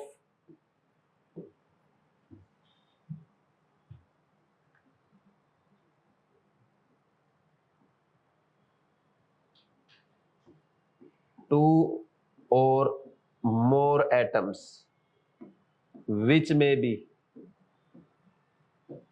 same or different, बताओ। दोनों गलत हो गई ना, असर्शन भी गलत है। अरे डायमंड तो एलिमेंट है ना, डायमंड में सारे क्या है, अरे डायमंड के कांस्टेंट पार्टिकल क्या है, कार्बन एटम्स है ना, तो डिफरेंट हो गया। और ये भी गलत हो गया, ठीक है, बस ठीक है, और कराऊं क्या? हाँ, अब आज पहला क्लास है, मेरा भी ज्यादा मूड नहीं हो रहा है। वैसे तो मैं पहली क्लास में ना मोल कॉन्सेप्ट भी शुरू कर देता हूं, लेकिन थोड़ा धीरे चलेंगे। प्रॉपर्टीज ऑफ मैटर, कितने टाइप की प्रॉपर्टी होती है? एक तो फिजिकल,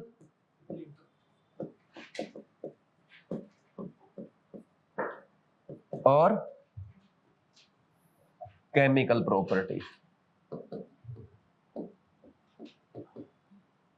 पहले फिजिकल में बताओ कौन सी आएगी, बोलो। कलर हो गया, ऑर्डर है, melting point, boiling point, density, etcetera. और एक वो लाइन लिख दूं क्या, physical properties of matter can be measured without changing identity and composition of matter। इसमें आपको कुछ चेंज करने की जरूरत नहीं पड़ती है ना, ठीक है। केमिकल प्रॉपर्टीज में क्या आएगा बताओ, कंबस्टाइल है कि नहीं है, और क्या था, रिएक्टिविटी, कंबस्टिलिटी लिखा था क्या उसने, और reactivity with acids and bases etcetera. और केमिकल प्रॉपर्टी कैसे मेजर की जाती है, chemical properties are measured with, क्या बोल रहा है, एक कंपोजिशन भी, क्या कंपोजिशन भी तो केमिकल प्रॉपर्टी होगी ना, है ना, लिख रखा ना एनसीईआरटी ने कंपोजिशन। कंपोजिशन, वाटर की कंपोजिशन क्या है, ये भी तो केमिकल प्रॉपर्टी हुई ना, ठीक। Chemical properties are measured by chemical reactions, है ना।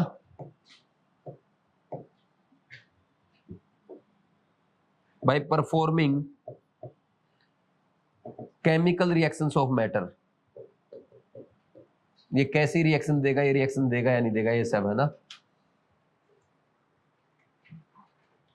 अब बताओ, पूरा एनसीईआरटी लिखवा दिया मैंने, कोई दिक्कत तो नहीं किसी को? तो आज मैं बस ये बेसिक करा रहा हूं, है ना। मोल कॉन्सेप्ट कल शुरू करेंगे, थोड़ा सा कल और एनर्जी के साथ आना अपने को। लिख लो एक बार इसको, समझ आ गए? लिख लिया सभी ने? देखो, आपको बार बार डाउट आ रहा है एटम, मॉलिक्यूल, एलिमेंट और कंपाउंड में। एटम क्या होता है, जैसे ये सिंगल है, दिस इज एटम। और फिर अगर एक से ज्यादा आएंगे, जो सेम भी हो सकता है, डिफरेंट भी हो सकता है, वो मॉलिक्यूल है। एटम और मॉलिक्यूल क्लियर हुआ? एटम अकेला होता है, मॉलिक्यूल में एक से ज्यादा एटम होते हैं, विच में भी सेम और डिफरेंट। क्लियर हुआ? अब आ जाओ एलिमेंट पे। एलिमेंट क्या होता है, made up of same type of atoms या मॉलिक्यूल्स। जैसे कॉपर की मेटल ले लो, कॉपर की वायर लिया आपने, तो कॉपर की वायर में क्या, सारे कॉपर के ही तो एटम है ना। आपने आयरन का एक पीस लिया, उसमें सारे क्या है, आयरन की तो एटम्स है ना। या आप मॉलिक्यूलर फॉर्म में भी ले सकते हो, जैसे मान लीजिए आपने ओजोन का सैंपल ले लिया, तो ओजोन के सैंपल में सारे क्या है, O3 O3 O3 सेम है ना। यानी उसके कंस्टिट्यूएंट पार्टिकल सारे सेम होने चाहिए, चाहे वो एटॉमिक फॉर्म में या मॉलिक्यूलर फॉर्म में। उसको क्या कहेंगे, एलिमेंट कहेंगे। ठीक है, मैं आपको ना थोड़ा और अच्छे से दिखाता हूं।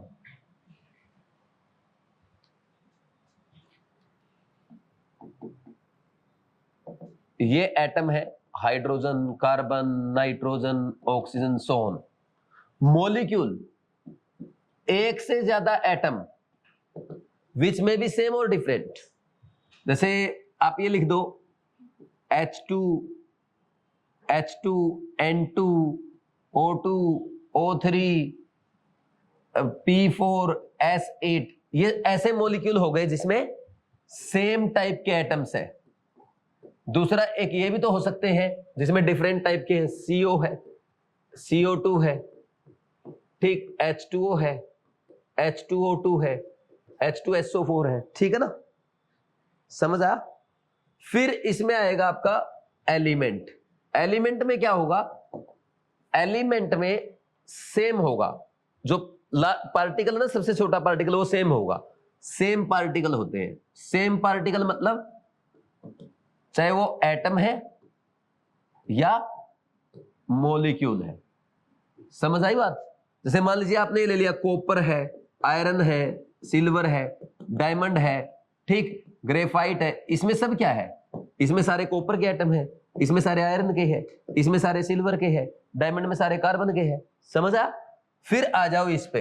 अब जैसे आपने ले लिया O2 है, ओजोन है, और बोलो H2 है, N2 है, या N2 है, P4 है, S8 है, कार्बन 60 एंड सो ऑन।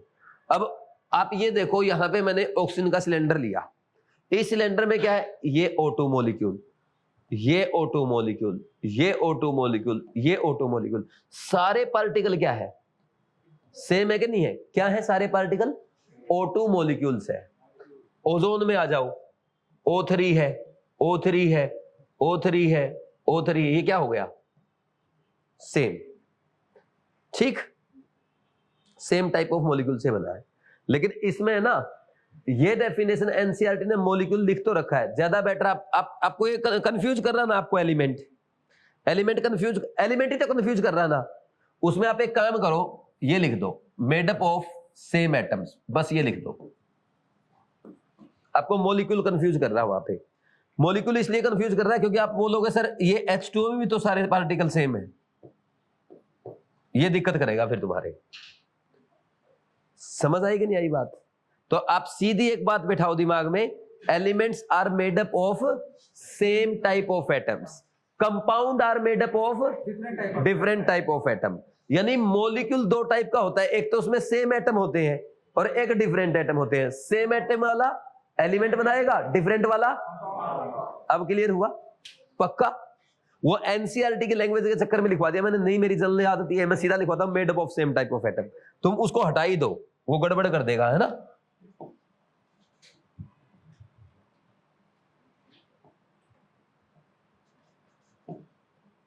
भले ही आप इसको या तो डेफिनेशन को ऐसे ही रख लो क्योंकि एनसीईआरटी की लैंग्वेज है ये। देखो एनसीईआरटी में मैं दिखा दूंगा आपको, देना एक बार।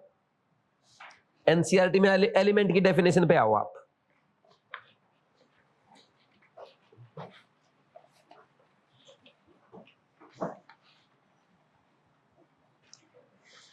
Particles of an element consist of only one type of atom. These particles may exist as atom or molecule. सही है भाई, ये एनसीईआरटी है ना, सही लिख रखा है एनसीईआरटी ने। Consist of same type of atoms लिख दो बस, आप काट दो मॉलिक्यूल को।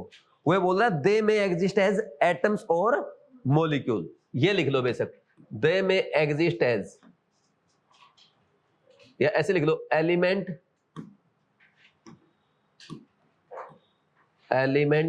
may exist as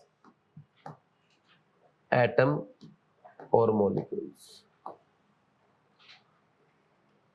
या दे में लिख लो यार, दे में ज्यादा बेटर है ना, made up of same atoms, they may exist as atoms और मॉलिक्यूल्स। अब समझ में आया तुम्हें? चलो अब रिवीजन कर ले। मैंने जिस क्वेश्चन में आपको ना एटम एंड मॉलिक्यूल लिखवा रखा ना, वो भी उसको भी ठीक कर दो, इसको भी हटा दो क्योंकि ये फिर कंफ्यूज करेगा, इसको बस यहीं तक रखो। ये they are made up of same type of atom, बस यहां तक रखो। अब बाकी किसी का क्लियर नहीं होता, रिवीजन में हो जाएगा। करें स्टार्ट, रिवीजन करूं स्टार्ट, जल्दी से देखो। आज हम केमिस्ट्री स्टार्ट कर रहे हैं, जिसमें सबसे पहले हमने सीखा है कि केमिस्ट्री आपके मेडिकल फील्ड में बहुत काम आने वाली है। आप डॉक्टर बनेंगे और डॉक्टर के लिए क्या प्रिंसिपल है, डिसिप्लिन प्लस डेडिकेशन। सबसे पहला चैप्टर हम स्टार्ट करते हैं, some basic concept of chemistry, जिसको आप मोल कॉन्सेप्ट भी कह देते हैं। तो केमिस्ट्री की क्या डेफिनेशन है? Chemistry is the branch of science that deals with preparation, properties, structure and reactions of matter. आपके एनसीईआरटी में स्टार्टिंग में दो इंपॉर्टेंट पॉइंट लिखे जो आपको याद करने हैं, सिस्प्लेटिन एंड टैक्सोल। क्या है? कैंसर के लिए यूज की जाती है। एजिडोथाइमेडिन AZT किसके लिए यूज की जाती है?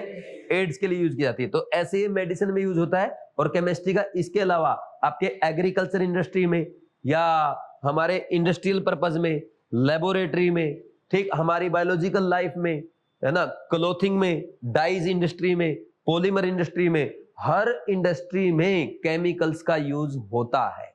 लेकिन सबसे बड़ी टास्क क्या है भैया? जो केमिकल का यूज हम कर रहे हैं ये सेफ भी होना चाहिए, एनवायरनमेंट को नुकसान करने वाला नहीं होना चाहिए। जैसे पॉलीमर बहुत नुकसान करते हैं, क्लोरोफ्लोरोकार्बन रिलीज होती है रेफ्रिजरेटर से, वो बहुत नुकसान करती है। तो हमें कुछ ऐसे मेथड भी बनाने पड़ेंगे जिससे एनवायरनमेंट भी सेम रहे। तो इसलिए हम केमिस्ट्री सीख रहे हैं ताकि हम केमिकल्स का जो यूज कर रहे हैं उनका यूज एक अच्छे वे में करें और एनवायरनमेंट को बचा सके। वो कब कब पता चलेगा? जब आपको केमिस्ट्री के जो मॉलिक्यूल्स है, जो मैटर है, उसकी सही नॉलेज होगी। ठीक, तो नेक्स्ट, अब केमिस्ट्री में आप मैटर के बारे में पढ़ते हैं। What is matter? Matter is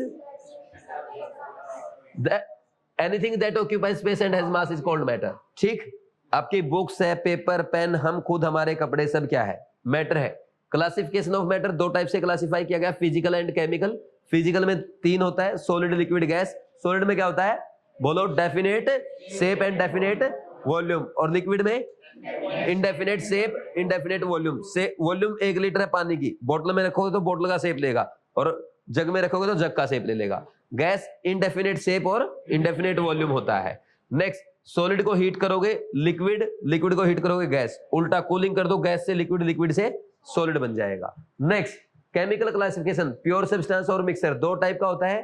pure substance में क्या है? Composition of constant particle is fix होती है ना, उसमें चेंज नहीं हो सकती। जैसे ग्लूकोज ले लिया आपने, ग्लूकोज में क्या है भाई? ग्लूकोज में 6 कार्बन, 12 हाइड्रोजन और 6 ऑक्सीजन एटम रहते हैं।